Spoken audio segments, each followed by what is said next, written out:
Welcome to the program. I'm Mark Imperial. This segment's brought to you by booksgrowbusiness.com. It's the place where busy professionals get their books done and published to educate consumers, grow their businesses, and to leave a legacy. This is a series and the spotlight on exit planning. Who's it for? What is it? And what does it do for you? And we're honored to have joining us on this segment, the president of the Exit Planning Institute, Mr. Scott Snider. Scott, welcome to the program. Thanks, Mark. Really appreciate you having me. Scott, tell us a little bit about your work and specifically who are the types of folks that you work with and help? Sure. Yeah, so our work is through the Exit Planning Institute. So the Exit Planning Institute's purpose is to drive more significant companies for the business owner. So naturally we say, well, Scott, what's a significant company? So a significant company is one that is highly valuable, transferable, ready and attractive, that's aligned to the business owner's business, personal, and financial goals. I think many owners today, Mark, they have very successful companies, right? They have nice things, they have seemingly nice customers, great employees, and they have what they would consider to be a very successful business. But when they go to exit, they find that they're either taking a haircut, meaning they're not getting what they want for their business, or unfortunately, they're not able to sell their business for anything really at all. So they don't really have at the end of the day anything significant. And for those that do exit, about 75% of those owners profoundly regret selling their business just a year after selling it. It's because they concentrated too much on the business and not enough on their personal and financial goals. And so we do that through our certified exit planning advisors that are out in the market. So we believe that the owner needs to surround themselves with a really good and collaborative team, a very diverse team of different professional advisors that help do all three things, right? Help align their business goals, their personal goals, and their financial goals. So that's the kind of work that we do here at EPI. Tell us a little bit about your CEPAs or your certified exit planning advisors. Who are the most ideal candidates to become certified as a CEPA? Yeah, typically, at the highest level, I would say anybody that's sitting around that advisory table that is helping an owner grow value in their company or align personal or financial goals.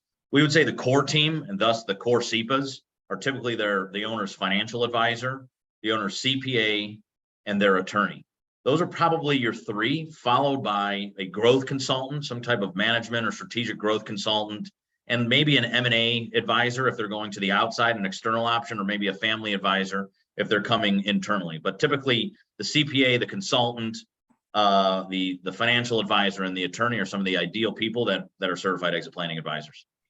So one of the goals of this series is really to shed light on the value of exit planning and what it is actually, because I know a lot of business owners are thinking growth, growth, growth. They don't put much thought into the exiting of their business. Can you kind of clarify the role of that exit planning advisor and where they fit in and how they benefit the business owner? Yeah, so they fit in early and often. I think this is the common mistake for any business owner, I always say, whether you're 25 years old, just kind of starting up your company, or you're more at the end where you're trying to harvest value and say you're 65 or 70, you need to start early and often. And that's the role really of the CEPA, is to follow that value acceleration methodology, a methodology that my father, Chris, created, and that now we teach to certified exit planning advisors that then go out and operate and implement that process with their business owners. But I think there's maybe 2 or 3 mindset shifts that owners need to understand. One, they're too concentrated on income generation and not enough on value creation. So again, it's success versus significance. 2, they don't understand that 50% of the exits in this country are made involuntarily. They're forced out due to a partner disagreement, a divorce, a death, and they don't know that exit strategy is business strategy.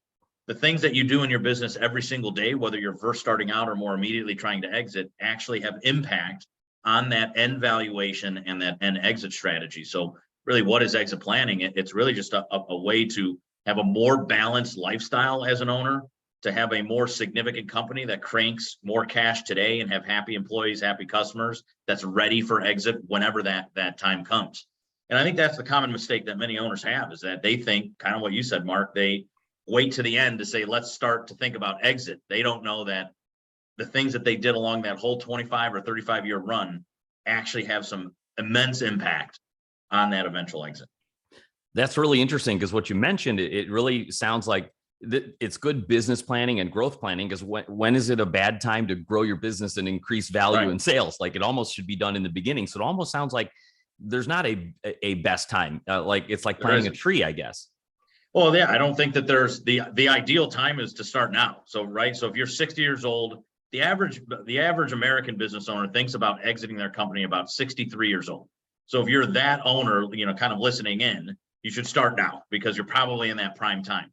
If you're a younger owner in their 50s, 40s, 30s, or maybe even in their 20s, you should also start now because you'll have a better run, right? You'll have a more ideal lifestyle, a more optimized life, a balanced life, and a great business.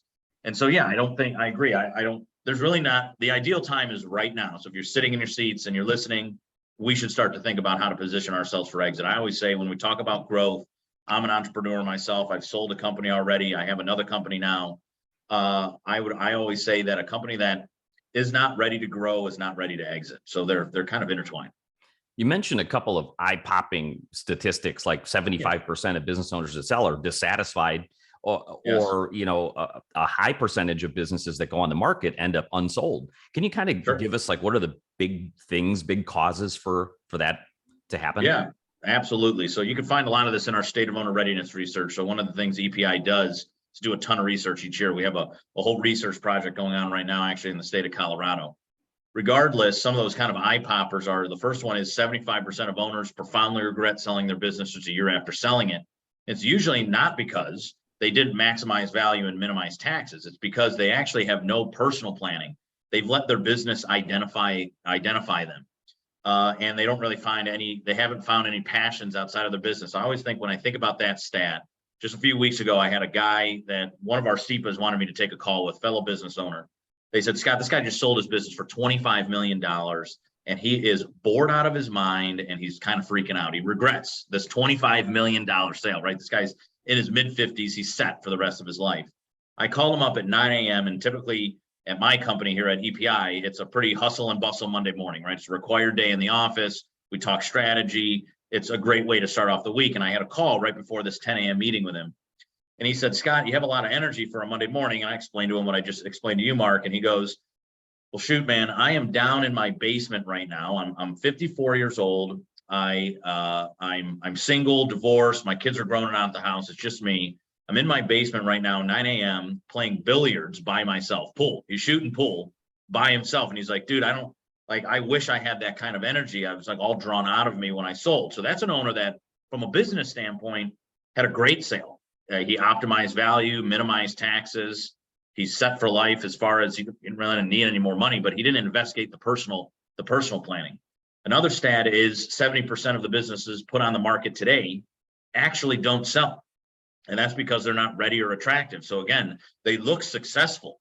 So from the outside in, the buyer goes, wow, this looks like a pretty attractive business. Let's start our talks.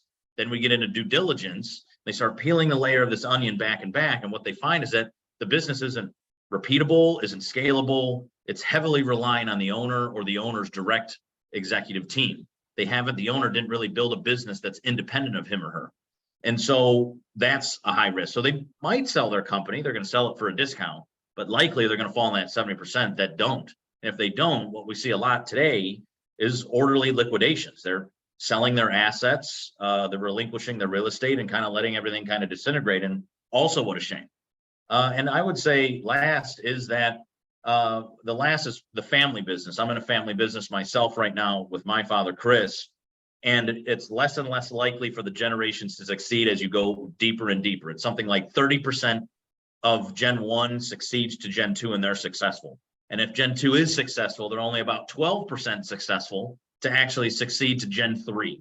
And so family business in America gets worse and worse as you come through the generations as well, for all the similar problems that businesses exiting externally to a third party have as well. They're not ready and attractive. They're not scalable, repeatable. They're not tied to the business owner's business, personal, and financial goals. Fascinating insights. Scott, I know you're in a family business. What inspired you to join that family business? And really, how did you get started in exit planning yourself?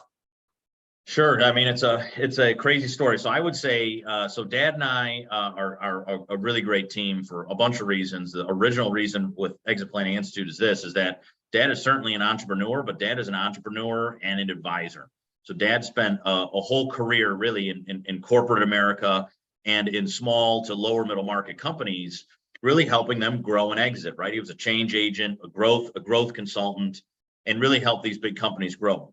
2008, Dad became a certified exit planning advisor himself. So he became a CEPA before we even owned the Exit Planning Institute. And I was totally outside of the business myself, running my own company.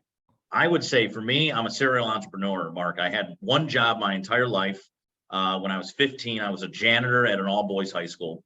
Thought that was kind of a crappy job, and threw a lawnmower in the back of a Ford Taurus sedan and started mowing lawns for $20. And as we moved all the way up, we ended up growing that company and sold it in 2010, after having about 13 employees and 7 trucks and a nice operation here in Northeast Ohio, where I'm from, which put me on the path to meet up with Dad. And me and Dad shared a similar passion to what we saw even in my own exit, was that owners aren't really fulfilled. They're again, going back to those 3 elements, right? Whether it's from a personal financial side, a business side, or a personal side, they're not really getting everything that they kind of want or really what they need. There's a nice alignment of these 3 things. And so I jumped into my dad's consulting firm. He had left corporate America, left small, the lower middle market businesses, and said, look, I want to take this expertise and blow it across all kinds of different companies, helping them grow and exit. And I sat there with my dad, I can remember, and saying, Dad, you really have something unique.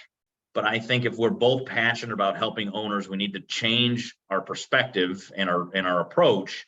And instead of helping owners directly, consulting with them as certified exit planning advisors, what I think the industry needs is a common framework, common goals, and an organizing principle that all advisors can gather around. So we, in 2012, Dad and I teamed up in our family business today and ended up buying the Exit Planning Institute. EPI was based in Chicago. It is now based in Cleveland, Ohio, which is where we're from. And we were able to take Dad's value acceleration methodology. And for the advisors, if you can imagine 10 something years ago, the industry was a lot of concepts, a lot of philosophy. And I think for owners and advisors, they sat there and said, well, this sounds great, Scott, but like, how do I go do it? So Dad had the how to go do it. So we combined some of the concepts with the process. Bam, you got the value acceleration methodology. 2012, we buy EPI, and we've been evolving that methodology and our membership and our reach ever since. So yeah, now we're in a full-blown family business, Dad and I, although Dad is actually mostly in charge of our content right now, and he's actually away in Florida writing Walking to Destiny 2.0, which is the 2nd edition of his book. Terrific and inspiring work, really inspiring. Thank you. Scott, before I ask you my last question, sure, I know we're serving 2 different folks here, the business owners and the advisors that you certify to help business owners. So right. Is there anything I didn't think to ask that you feel is important that you could share with either of those 2 people? I think that my message would be the same at a high level. It would be the same to the business owner and to the advisor. I would always think there's this. It's always funny. I think it's an original Socrates quote, but I was literally listening, had the TV on in my kitchen one day, and I was listening to Oprah speak. And Oprah had said this quote on this show, and it had always stuck with me. It said she didn't believe in luck. She believed that luck is just kind of being well prepared is basically how this quote goes. And so when that opportunity comes along, are you going to hope that you get lucky, or are you going to hope that you're well prepared so you can harness that opportunity? And I think it's much like that for advisors and owners. Undoubtedly, if you're a business owner, particularly more immediately trying to exit, it's highly unlikely that it's going to go well for you. So when that time comes and you get that unsolicited offer, that's the offer of a lifetime, or that time comes that you're ready in life, or that time comes that unfortunately you're hit by a tragedy and you are forced to exit, are you going to hope to get lucky, or are you going to hope to be well prepared? And for the advisors on this call, I would say that many owners are going to begin to turn to us and say, hey, you've been a trusted advisor on my team for many years. I'd like to think about trying to harvest the value from this asset I've created over these many years. Can you help me with that? And are you going to have the tools, the content, the credentials, and the courses and the support system to help you go do that? Or are you going to hope to kind of get lucky and work your client through it? So I always think of that and when I think of both groups, but I think it's just time to get educated, because I think whether you're an advisor and an owner, we could live way better lives if we just had these 3 elements aligned and we were well positioned for exit at any time. Sage advice. And for business owners or advisors listening right now that would like to speak with you, how can they find you, connect with you, and learn more?